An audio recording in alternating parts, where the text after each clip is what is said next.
I bought two of the same car. You know what that's like to explain to your wife? I like literally was like, I bought an S2 Avant and I bought an RS2.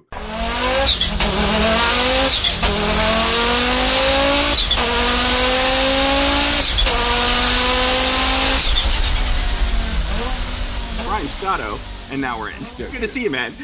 But like, no, I'll probably move some of that stuff in. All right, so we covered Brian Scotto's Coupe Quattro and Ken Block's Sport Quattro, building that for Seaman, that sort of stuff in episode 1 of the Scotto interview. Now we're moving on to some of the stuff he's got going on. Covered a lot of ground here. We started covering his RS2 towards the end of episode 1. So if you missed that, go back and listen to that part first, and then come back to this. We'll start talking about shipping it over and everything going on with that. A little bit more about the RS2, and then we wander a lot of ways. So hope you enjoy it.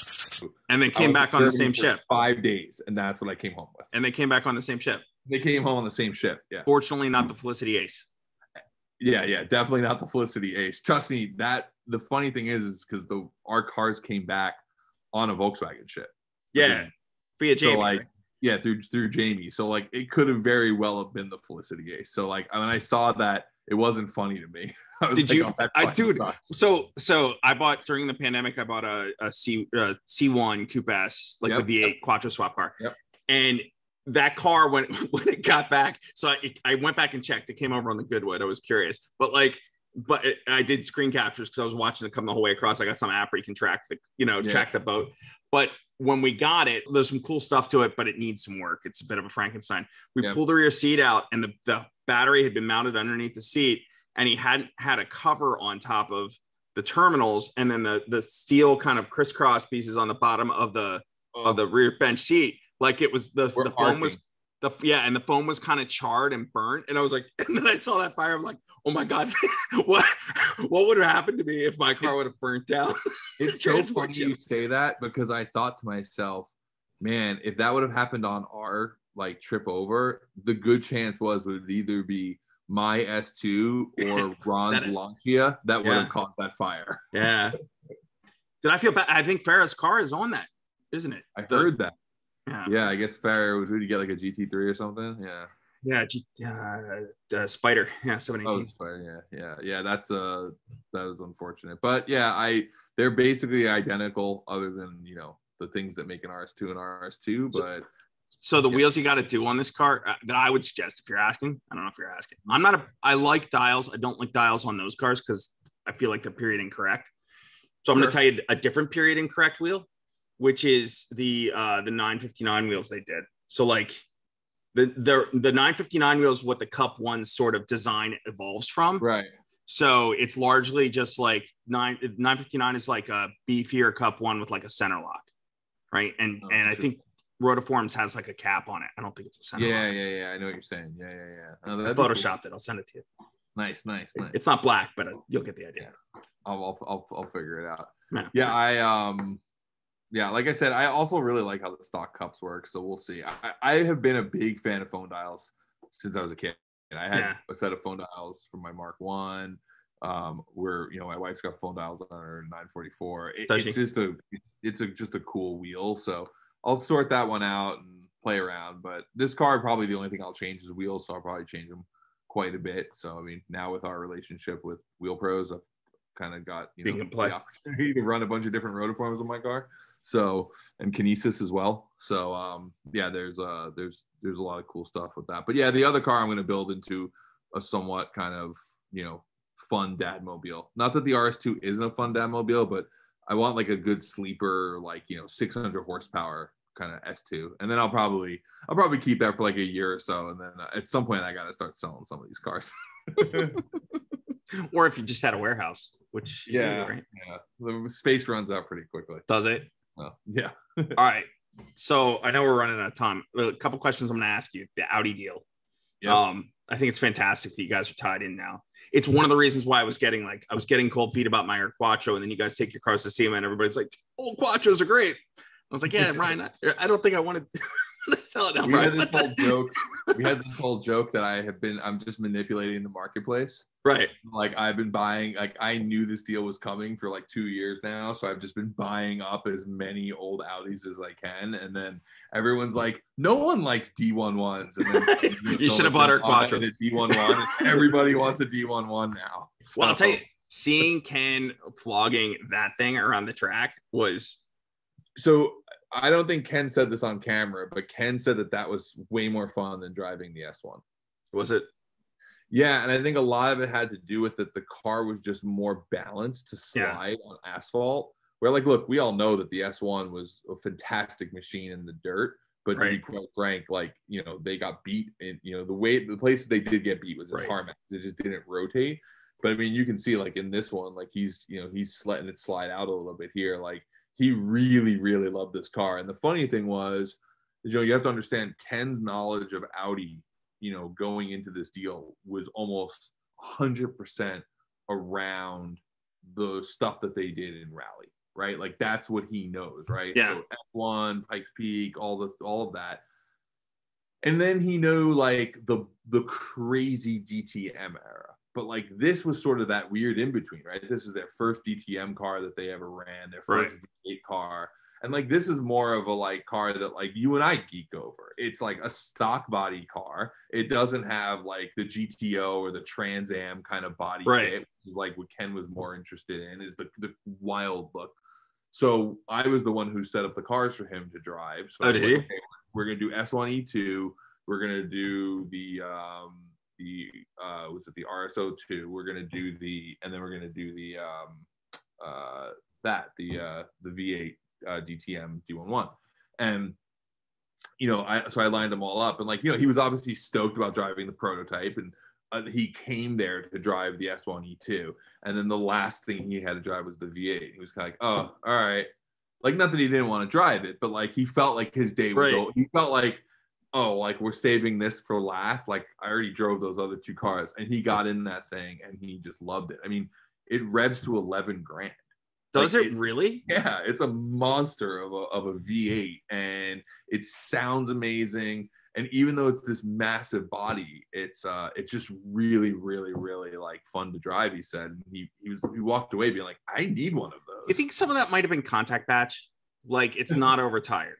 Yeah, that's definitely it. I mean, it's fun because it's probably like a 245 on it or something. Right. Although, have you ever watched? There's a video on YouTube of Walter Rall talking about how great that car was, and about how like he was just so confident in it that he could just overtake the BMWs and the Mercedes, and he could pressure people through corners. And I mean, he talks very lovingly about that car, and I feel like it's like the unsung hero of Audi. I mean, they're a deal. They're not going to be, because now you're talking about them. So, right. I mean, you guys are already driving it and seeing the video. I think somebody remarked to me how I think the Germans were seeing the prices go up on V8s. But like V8s are, they're not expensive here in the US at all. No. I just bought one for $1,000. Like they're not cars that like people care about. The 220 valve, especially the Avant, is like the cared for that body style, right? I want to say T44, but like D11, T444. At the end of the day, it's the same chassis. It's very similar, yeah. Yeah, it's pretty much the same. You can unbolt the parts and bolt them back together. Right. Like that chassis, and from the 5,000 forward, like it's not one of the cars that I think the enthusiasts really love outside of the 220 valve. And the 220 valve is like this small audience, but it's not the love that people have for like the RS4, or any of the other kind of like those cars, right? Like that generation was just more loved. But the D11, like if you look at it, it's a really good looking car. Like the way the flares, it's really, if you think about it, like that car to me is very similar to like the 500e from Mercedes, where like the only thing that made it really stand out was the flares. And that is kind of a design language that carries forward in the RS4s and the other RSs. Right. Like, it looks just like the other bodies. It looks very similar to a 5,000, or whatever, 100, 200, depending on where you live. but the flares like kind of make it just look a little bit tougher, and that flare made the wheel presence fit better. There's a subtle taillights and the hood, you know, the original hood that wrapped around the nose that ended up creating a design language for Audi for years to come, you know. So. There's a subtlety to it too, though, that like it harkens an era where like that sort of subtlety was known and appreciated. Where like you look at today's RS6, I love the current RS6, I own one, but like it's a cartoon of a car compared to what this is with just those flares that still made such a big difference. Or like you said, the mild kind of facelift they did on the nose for that thing when they went from the 200 to that, the bumpers, the grill. What I love about that too is it comes from like an era in race car that's like, you know, you're starting at that with that era of DTM, the E30, this car, and then you get to it through like the BTCC and STW when they shifted from like DTM to touring car, and even there, like the B5, like it's the B5 with like a wing and a chin spoiler and big OZs, and like it looks like the car you're commuting to work in, unlike pretty much every racing series now. And like, let's talk about the B5 RS4, right? Because you and I were, you know, kind of came up in cars during an era where that was, you know, the holy grail, right? I mean, when the B5 RS4 landed in America, landed in Europe, and a few people got them here in America, like Todd Richards and so on, like that car looked so cool. But you realize that like, if I parked that car in front of my mom next to an S4 and next to an A4, she probably couldn't tell the difference, right? Yeah. Like all B5s kind of look alike. And when I talk to like my friends who grew up on Japanese cars, like they don't get it. They're like, wait, so why is that one worth like 5 times as much? Right. They're like, is the engine very different? No, it's like, no, they just did these flares and this bumper that's different. Cosworth tuned it, but I mean, yeah, but like there was something that was like, you know, that just added to it, right? Like there was this little extra thing that like made it that cool, you know? Yeah. And like, even to me, like I will admit, I tried to convince myself that the S2 and the RS2 were basically interchangeable. Like I tried to tell myself that like, I don't really love the 993 mirrors. Like I actually don't mind the stock mirrors. I actually do prefer the the S2 bumper to the RS2. So do I. Right. I just think the RS2 bumper is ruined to me because like it was the Shogun kit bumper of the European kid. Right. Like every single car had an RS2 knockoff bumper, whether it was a Polo or like, you know, a Golf or whatever. Everyone had the RS2. I have like 10 friends who had Corrados with RS2 bumpers on it. So it did that for me. But when I bought the car and I drove it, I was like, oh yeah, there's something, all the little pieces just all come together. Like, really? All the little stuff. It just, like, I still like my S2. I've actually driven my S2 way more since it's gotten back to the States than I drive my RS2. Mainly because I don't mind street parking it. Like to most people, it's just the old Audi station wagon. They have no idea that it's cool, right? Right. But the RS2, like it just has a presence. Like it sits next to the S2, and I'm like, there's just something about it. And I think that's where like true Audi fans, like kids who really really like Audis for being that car, that's what makes an Audi, right? Is like the weird subtle nuance that like only you can see. Right. It's like when it's like people who can tell someone wearing a designer suit. Yeah. Right. You're like, oh, I can tell that's a Tom Ford or whatever. Right. Like I can't. I wear fucking t-shirts for a living, but like I can see that in cars like that. There's something cool about that. So to me, the D2, the D11 was sort of one of the first cars to do that. You know.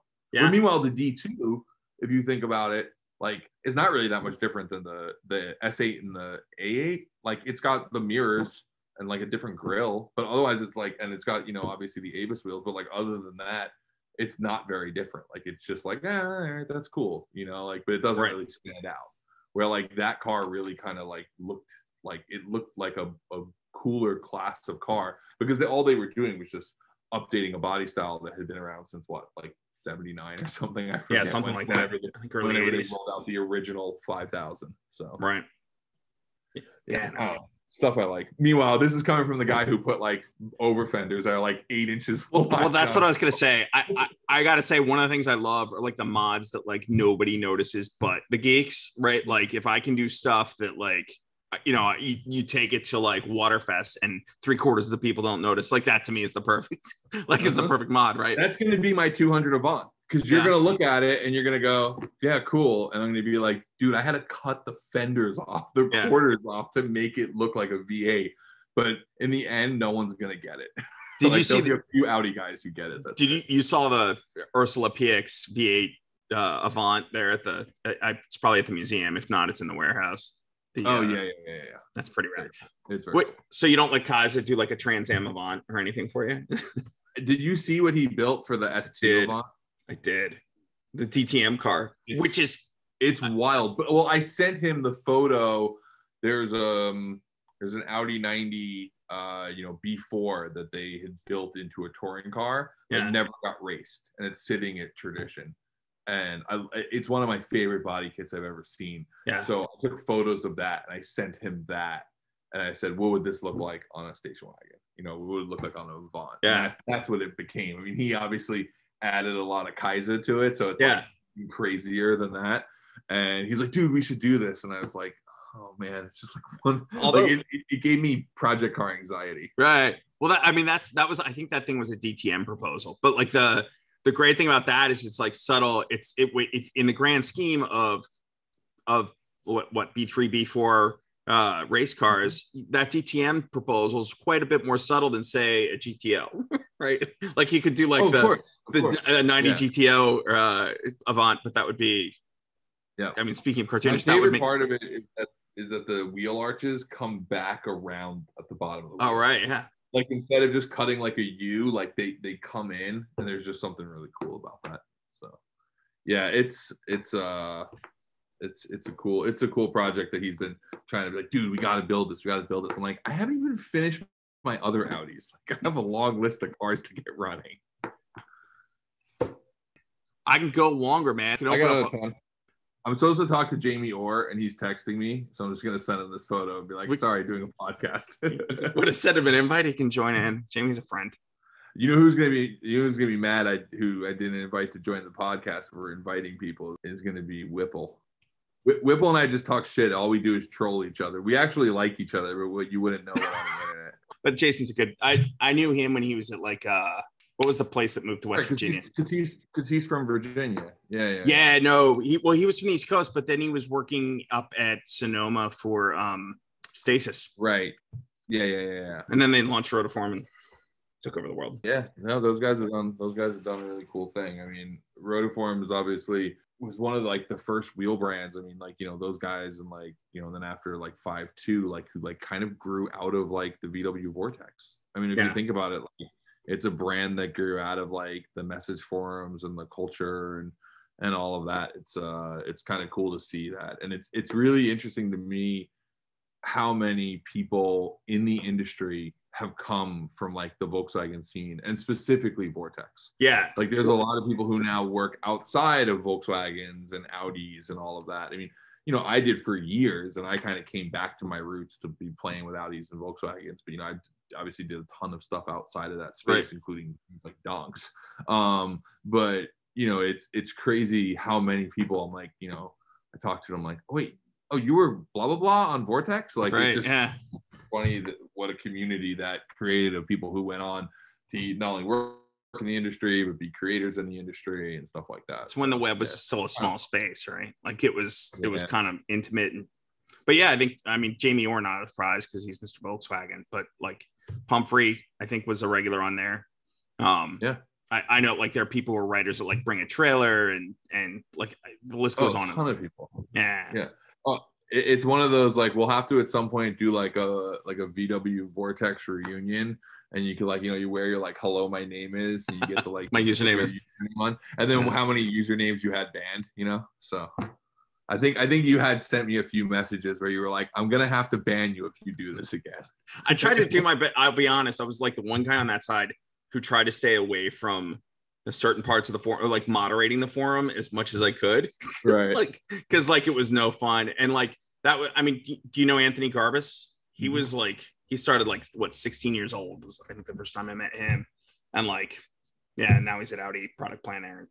And but he was one of the moderators who I think a lot of people resented because he had to be the guy banning people. Yeah, it's funny though. I mean, that whole like, what kind of grew out of that. And I miss the forums so much because, you know, they just don't operate the way they used to. No. And like, you know, everything's kind of moved to like Facebook groups. I now belong to like 97 Audi Facebook groups. It's like, and you know, I went like, why can't these all be just one? Like, why? Like, why? Yeah. Like, how do I belong to like 9 different Audi Facebook groups? You know, and one is only in Latvian. Right. So. And then like anything that has anything to do with part sales, there's always like the people from offshore with like shitty t-shirt designs. They're like trying to sell all their crap. Like, could we just, I miss the forums, but I don't really know. The web's a different space right now. It's not quite as. Yeah. I mean, the forums were that was the web for us, right? Like for our generation, the forum was the web. I mean, I still to this day will like be looking up stuff like on like, you know, whether it's like, you know, like old Audi forums, whether it's like Ford, you know, like it's like Fortitude's like, gone, man. They merged it into Vortex, but it's all one now, right? Yeah. Like Anthony at least at Audi or Motor Geek or you know, all those old ones, because they actually still have like long threads. Like people would spend time and like write like real DIYs that would go for ages, that you could be like, oh, okay, that's how I do it. I mean, last night, for example, I was working on my Swallowtail and I could not on the internet find a schematic of the fuse panel. Like I just couldn't find it because like pre-77 is like weird in ceramic fuses. And like I had to like, of course, text Jamie Orr, but like not everybody has Jamie Orr's phone number. Like, like that stuff has become way harder to find. Where back in the day, you could go in, use the search function, and some old dude who's like really angry at you would still write the whole way. He would tell you first to use the search function. Yeah, right, exactly. He would give you all the links to where to go. But dude, the web was helpful back then, right? Like nowadays, I feel like there are too many. This is where the two old guys complain about the web. And the moon horizon. This is a podcast. Yeah, it is. Two old guys complaining about the internet is a podcast. Right. But it's not fun anymore. It's not like nobody's trying to help each other out. They're just trying to game the system for more clicks. And like, I mean, it's interesting because like in some ways I look at YouTube and I think to myself, like, man, if I would have had YouTube when I first started building cars, it would have been so much easier to learn. Totally. Right? Where like for me in like early 2000s, like I got into Volkswagens in like 97, but like I really started working on my own stuff in like 2000, 2001. And so much of it was just becoming friends with people who also worked on cars and then like learning either with them or just taking apart cars. I mean, my dad had me buy, I bought a $500 Mark III that was a crashed car as a parts car because I needed a few parts of it. But like my dad and I talked about it and he was like, yeah, buy it and then take the whole thing apart. And then like, you'll know your car. Like you'll understand how it went together. Cause you know, I was like, 19 years old. Right. And I took this apart in an alleyway in Queens and basically left it outside my parents' house, for like a year until I finally got to, finally dispose of it. My neighbors hated my parents for it, but it was a learning lesson. But like now you can just like search in like this, and you'll watch a video of it. Yeah. But sometimes a video, like I don't need to watch something for 20 minutes to like know where which fuse it is. Like, right. And there's nothing simple anymore. You can't like skim anymore. Everything's a 20-minute video. I say this being a guy who makes videos. Well, yeah. Well, the thing that scares me about YouTube too is going the same way. I was listening to Farah's podcast the other day, and he was complaining about how, like, if he does the wrong video, like electrics or bikes or whatever, it doesn't quite hit the algorithm. And so, like, in order to make the income, right, like you gotta, and I worry that like so many, I feel like in the day we were doing the website just because we thought it was good and as curators, and like there's so many artists like that on YouTube, but once you start to actually make money and rely on it, then I'm curious what you think about this, because you guys are in the heat of that. You have other business to rely on, but like if you're not hitting the right algorithm or algorithmical whatever attention, then it's a dud. And yet, so do you adjust your art to only hit the algorithm, or do you just keep doing the art for what you think is right and curating what you think is right versus I can't think that you're making millions of dollars on Coupe Quattro, so I think I know the answer for you. but yeah, like it's a serious compromise, because if there are guys out there where that all they do is play the algorithm, right? And because of that, they have, they've got more views than us, and they've grown, they've been able to grow either faster than us or surpass us or whatever, because they literally just make content that serves the algorithm. And like, we have had conversations internally here about that. And, Teague, who's our content director, he just said to me one day, he's like, is that the content you want to make? Like, do you want to come to work and make that? Yeah. And like, we made this decision about 2.5 years ago that we were going to stop chasing that type of content. Two things we decided to stop chasing. One is like clickbait content, right? Even though like we've never been clickbaity, but like where you're literally making content just to make a good thumbnail, instead of making content that people want to watch, right? Yeah. And because people who make content that make a good thumbnail, like they do 20 million views because that stuff works, right? Right. So we decided like we don't want to make that. That's not the content. It didn't make any of us happy. So it kind of made it like a shitty place to work when you try to make that stuff. And then the other one was like, we didn't want to make content for clients that wasn't the type of content that our audience wanted to see.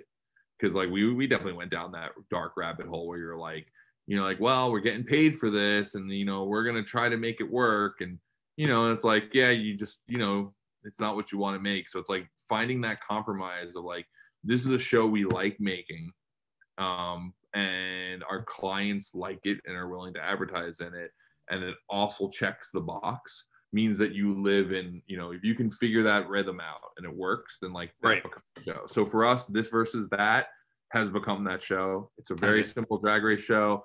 It's very internet because it's very formulaic, and I don't like formulaic. Like, I want every single episode to be something new and different. I want it to be a different exploration every time. I want it to be an adventure. Like if you watch Carcane Abroad, like that's the type of content I want to make. Right. But that did half the views of This Versus That. Did it really? And Carcane Abroad required us going to Germany for 6 days to film. No, it was highly enjoyable. 5 episodes of This Versus That in one day. Yeah. So it's like making that kind of content. But you have to make both, because there's an audience that will show up to watch This Versus That every Monday, but then there's an audience that'll fall in love with the brand because you go out of your way to make content where 3 dudes go to Europe and go buy their dream cars, and drive them on the Nürburgring, and that's just, and obviously that's the stuff I want to make. That stuff's fun, right? So it's a fine line of making that stuff, and but it's difficult. And it's easy for us because we're a company that doesn't depend entirely on YouTube, right? Like we do a lot of other stuff. So like for us, that's one of our verticals. But if you're like a content creator, all you're doing is YouTube, you become you get really like, handcuffed by the algorithm. That's the concern, right? You look at the people I watch the most or I'm most aware of, right? What you guys do, you have your additional business. Matt has his garage, right? Like DeMuro has his auction site. So like you don't have, you have a patron, if you will, in your other business that will pay for the fun and cool stuff or the memorable stuff. But playing the algorithms, it's a tough one though. And like, there's a certain amount of like content that, if you work really hard at it and it doesn't do well, it's a bummer, because you're like, man, we put so much work into this and it just didn't land. And you're like, man, that sucks. And a lot of it has nothing to do with the audience liking it or not.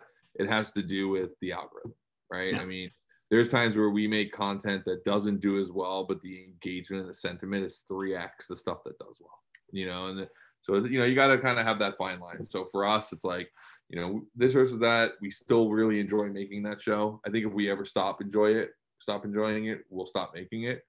We launched our brand on a show called Daily Transmission, which was this thing we shot in the yard.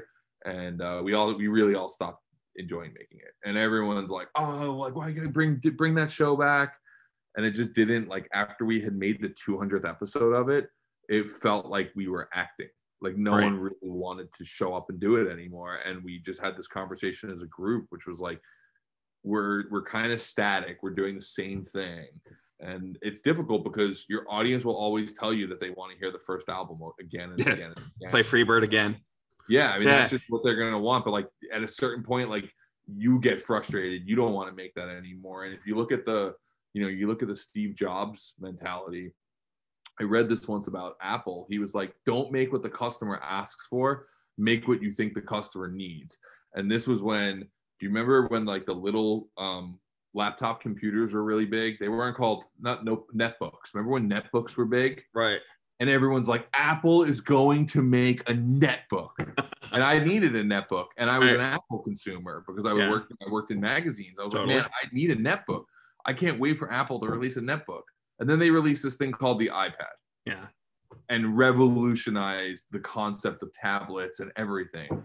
And that was this thing where everyone wanted them to make a netbook, and instead they made the iPad. And I think that like whenever we look at content, it's always that. It's like, I know they're asking for daily transmission, and we've tried. We've been like, oh, let's try to reboot the show, and it just doesn't work the same way. Right. Instead, it's like let's just keep making new stuff until there's something that checks the boxes for what they got out of that show, but it's a new show, right? Like you just can't just keep rehashing an old show idea.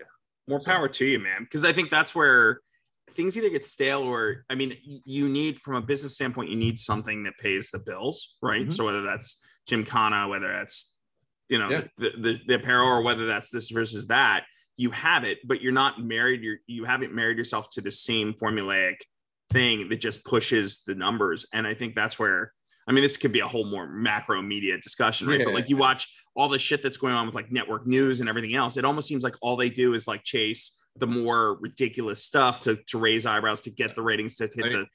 Oh, for sure. And look, this is bordering on probably not for this podcast, but like the creation of the 24-hour news network will probably end the American experiment. Like, I hope gnarly as that is. Right. But like the reality that we have to constantly keep people at this level of like, of this. And it doesn't matter left or right. Like, I mean, both you and I know which side we live on because we're Facebook friends. But like, it doesn't matter which side you're on. Both sides are keeping everybody at full alert. Like our parents watch news at 5 o'clock. No, totally. So not everything was a panicking story. I've gotten like 37 notifications today about what's happening in the Ukraine. Like, oh, really? I mean, it's probably important, but like they're all like, we definitely think that what we said before may now be true. I'm like, is that really news? Like, what is this level? Yeah. But Biden said again. It's. I feel like it's like crazy. It's like a drug addiction, right? Like you keep having to shoot up more to like make it feel and give a crap anymore, and like that's where I appreciate artists who do it for the art versus like just constantly trying to up the ante and like you know. And it's definitely a thing we talk about a lot internally. Like we have wanted to make a podcast forever. Myself, especially, I love podcasts. I think I really enjoy listening to them. I enjoy being on them. Thank you for having me on yours. And we've been wanting to make one, but there's also like I've been struggling for like what it is to make, because I don't want to just go out there and make the podcast that Matt Farah already does, or something. You know, it needs to be something new and something different, and you know, and what that serves. And I think I have that idea now, and I think we'll probably do one later this year. And you know, it's realizing kind of what I really want to do, and then understanding, you know, can I carve a certain niche for a certain audience? And like, you know, Hoonigan's, it's weird. Like in some ways, like I know we've gotten way broader. I still think of ourselves as a really small company, because I've been here since I was the only employee. Right. And I do realize from the outside looking in, it's like, you know, we seem a little bigger than that these days. But we've always tried to like super serve like a particular audience, right? Like just really super serve like a niche. And as we've grown, what we've realized is every person at Hoonigan is sort of a different niche. And it was not intentional. Like it wasn't like we were like building a boy band and we're like, here's going to be our BMW guy, and this guy's going to be our rotary guy.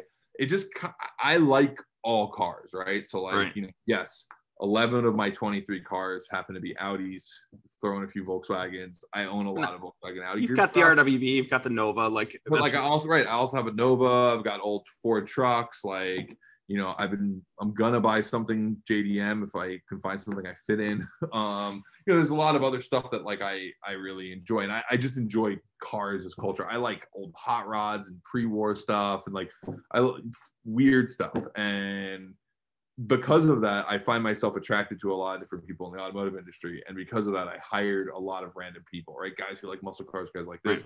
And as we grow, what we realize is like, that actually we should just let each of those hosts do the stuff they want to do, right? So like when I go do Volkswagen Audi stuff, like I really enjoy it, and our fan base sees that I enjoy it. Yeah, it's authentic. And I get comments all the time that are like, dude, I think your Rabbit is super cool, even though I think Volkswagens are dumb. Yeah. Right, like because they just they can see the authenticity that like I really love this car. I sent a photo of my wife to me of the car, and I'm like, I don't know why I enjoy driving this so much. Like I have a 911.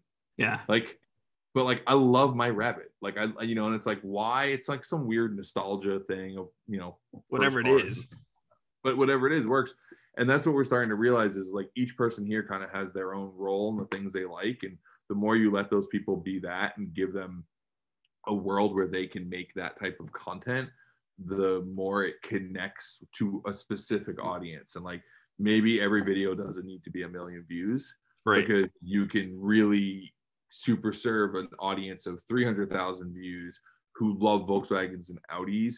Like, well, now you've spoken to that crowd, and if Vinny can do that to the BMW guys or NSX guys, and Ron can do it to rally guys who geek out over Lancias, and obviously Hurt with drifting, and and rotaries, and and Soupy with just like crazy fabrication stuff. Like everyone has an audience, and it's like, I mean, this is going to be a really corny comparison, but it's like it's like why people like the Avengers, right? Like everybody has a different thing, and you don't have to like all the characters. Like you could not like me, but still watch Hoonigan because you enjoy Hurt, right? And that's like we've really sort of embraced that in the past 2 years of like we do this new show called Tangents, which is an old show that's been rebooted, but we rebooted the name as a joke because it actually is not the same show at all. It's just the same name.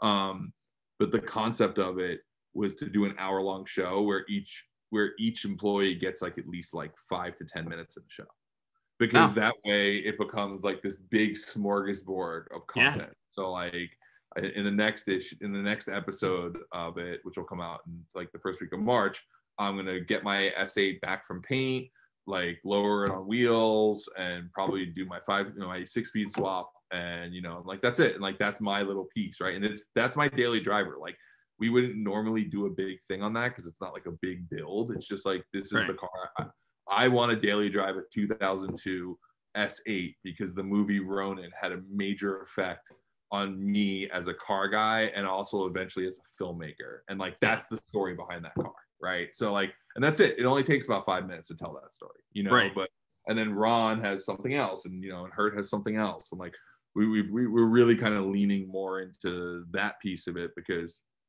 people buy people, and people like the stuff that we do, and and I think that the more you show that like you really care about this, and you're not just doing it because everybody right now is talking about Broncos. Let's go buy a Ford Bronco. Although the new Ford Bronco is pretty damn good, but still, like that thing, right? Like that's so much of the YouTube space, right? Like, oh, the new Z came out. Everybody's got to have a new Z. I'm not saying we won't get a new Z, but like, we were kind of involved in that with the Corvette C8. Was like everybody was getting a C8, and we had already had an order from GM for a C8, and then like ours showed up late. And like by the time it got here, it was like, well, everyone else has already done like their Corvette stuff. And then we're like, and I remember like the C8 showed up, and everyone was kind of like bummed because like we should have had it 8 months ago. And then you go and drive it, and you're like, this thing is awesome. There's nothing to be bummed about here. Like this is a cool car, but you get caught up in the like, why are you doing this? Are you doing it because like you actually think it's cool? Or are you doing it because it's what people want to watch? And you have to have a good mix, because you can't just do stuff that you think is cool and no one else does. Otherwise, every single episode would be about my Trazer. So but dwindle into 6 subscribers. Me and Poplin. No, fair point. Poplin VW, but yeah. But you got to have instinct. But like to me, you can't teach passion or authenticity, right? Like that's something that like you either have or you don't. I can teach somebody to write. I can teach somebody to photograph. I can't teach like passion. That's you either get it or you don't. It's so true. So true. Anyway, are you still in? You're not in PA anymore, are you? I'm like an hour and a half from Jamie. Maybe not even that. Yeah. Where are you? I'm in Hershey. Oh, you're in Hershey. Okay, so you're an hour and a half that direction. Yeah. I was asking because I'm coming home to.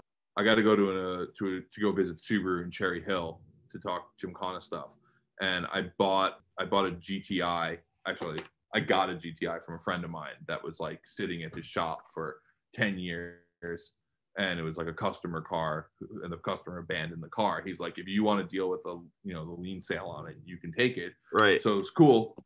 I'll take it. And it's like a mint 1983 GTI with like 70,000 miles on it, and like runs and drives. So I'm gonna fly into New York, drive that down to my meeting at Subaru, and then probably go visit Jamie, and then go see my parents, because my parents are in New Hope. Okay. But yeah, I'll let you know if you want to come head out to Jamie's and catch up. So we'll definitely stop down. I'm close. Hershey's a little far for me because my parents are in New Hope. But he's in Pottstown or whatever. Yeah, like that's not good. too bad. It's a good in between. So totally. He didn't do it for long. What'd you say? Brian Joslin? Did you know Brian? Yeah, of course. Yeah, he's doing the Rover. He's doing the Rover magazine now, right? No, that unfortunately his partners, and he didn't really see the same mission, so they kind of split up and it fell off. But he's running a restoration shop in. I guess they have 2 locations. One's in Pottstown, and maybe the other one's in Doylestown. It's called Ragtops and Roadsters. Like he's got like a guy who's like living abroad right now, but the guy's got like a Delta Integrale Evo, and like I think it's a 1. And like a bunch of other stuff. And he bought these 2 shops, and he needed somebody to run them. So Brian's running those now. So I think he's doing a podcast too. I'll have to hit him up because my parents are like 20 minutes from Doylestown. So that's right, man. Cool, man. Well, this has been super fun. Sorry if I talked for too long. No, I really enjoyed it. Would love to catch up with you again sometime. Thanks for man. Audi Club podcast is a very small niche. So like when you talk podcasts, I appreciate you taking the time. Yeah, man. I can talk Audis forever. So like, trust me, this is like part 1. This is part 1 of volume 1. Like we can go on and on. We didn't even get into a lot of stuff. So cool. I mean, we still got to talk. I mean, the next thing we should talk about is when we release Electrikhana, because that'll be. I had that on my list. We never got there, but I'd love to. Yeah, and more about Hoonitron. And I mean, the quick on Electrikhana is the film will be coming out this summer. Obviously, you guys have seen the car, the Hoonitron. I've seen it run. It's a monster. A little hint, it's not quiet. I think everyone's expecting to be like it sound like an RS e-tron GT where it just hums. No, it makes a racket. It's because there's awesome. It's a lot. It's a lot of things in there to make noise. Not an engine, but a motor. But it's interesting. Look, I will say this. I will forever love the sound of a combustion engine, but I've also driven an RS e-tron GT on track, and it's like really impressive what instant torque can do. Yeah. But I also got to watch an electric car built for Gymkhana by a factory, right? Like think about this, like as a personal moment, right? Like watching like Audi, which is my favorite brand, build a Gymkhana specific vehicle and unveil it to us. It was like mind blowing to think like first of all, the amount of money that they spent on building the car, but that a factory effort built something for like basically making a film. Right?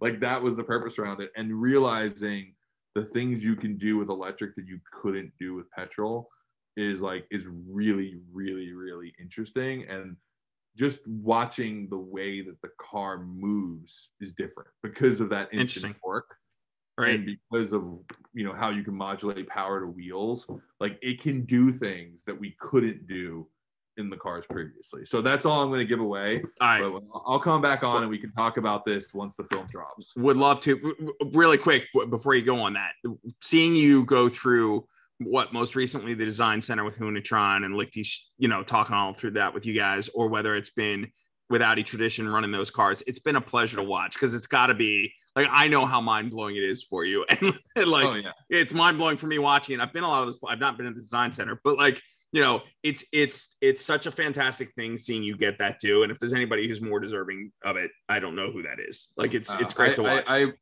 I appreciate that. At the design center, they showed me the next 7 years of Audi. Did they? And I wasn't ready for it.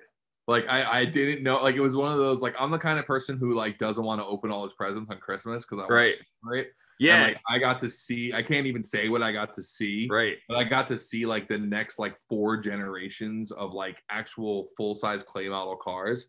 And I was like, oh, like I've just seen into the future. Like I don't know if I even wanted to see that. Right? Yeah. You bet. Wow. Yeah. Is it like Meeting Your Heroes? I don't know. Like, but it's, it was like no. I mean, it's all awesome. Like honestly, there's two cars that are coming up that I'm like so surprised they're building, and extremely excited to hear that they will be coming to North American market as well. But like, they're just like it's insane to see it and then to be like, well, now I got nothing to look forward to. Like, I already know it's coming. Like, the surprise is gone. Yeah, it's like the longest embargo. It's like I'm embargoed. Like I was a journalist. I'm used to being embargoed for like 90 days. Yeah, I'm embargoed for 7 years right now. Yeah, like it's a lot. But yeah. And a small little tidbit, a little fun fact. If you watch the first time I went to Audi Tradition, which was like 2 years ago, we were out there at the Nürburgring, and I called up my friend Reuven at Audi and I said, hey, can I come by? Can I come visit? He's like, oh, I'll put together a little plan for you, a little something special. So I show up and, they let me drive an R8, which, it's cool. I've driven R8s, but it was cool that they had an R8 for me. And then we got to tour all of Tradition. And at the end, they let me drive that like one of one. The RS2. That RS2 in that crazy color, which was super rad. But the thing no one knows about that day is they also had me meet with at the time, the current CMO.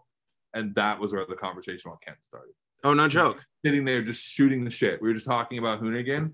And I just said, if you guys ever wanted to do something with Ken, I think that's probably something we could work out in the future. So that video is basically the day that the Ken Block and Audi conversation started. It was like 2 years in the making. How great is that? Yeah. So it was this, and I wasn't even planning on going there. We were at the Nürburgring for the 24-hour race. And then we went to Berlin to go hang out. And I was like, hey, out, like, we could go swing by Audi. Like, Reuven's there. We can go like tour. You guys mind? Right. Like, sure. Let's go drive 140 miles an hour for 10 hours straight on the Autobahn to get to Ingolstadt.